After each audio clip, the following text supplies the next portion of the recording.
So we found that as the universe expands, the density of radiation falls with the fourth power of the scale factor. We also know that the energy density is proportional to the fourth power of the temperature from radiative transfer. So we can substitute this temperature here to find out that the temperature then should fall linearly with the scale factor, where T naught should be the current temperature of the universe. Now, this equation shows that the temperature of the universe decreases linearly with the expansion. Now, in terms of redshift, then this becomes T is equal to T naught times 1 plus Z. So the universe was hotter at earlier times than it is now. At some point, the temperature should have been about 3000 Kelvin. And at this temperature, the average energy of a photon is close to 13.6 electron volt, which is the ionization potential of hydrogen. Before this time, photons were energetic enough to keep the universe ionized. Protons and electrons were free, and the mean free path of the photons was small, as they were frequently being absorbed in successive ionization events.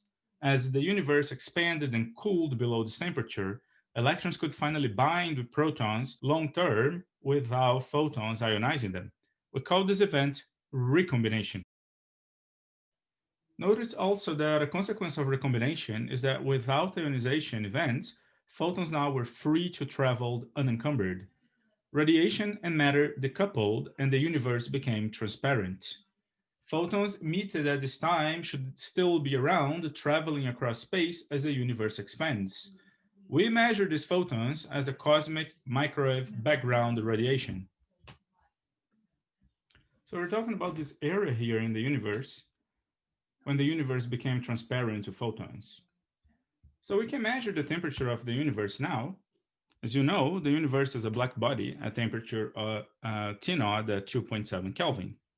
If you place that into the equation that we just found for the temperature of the universe,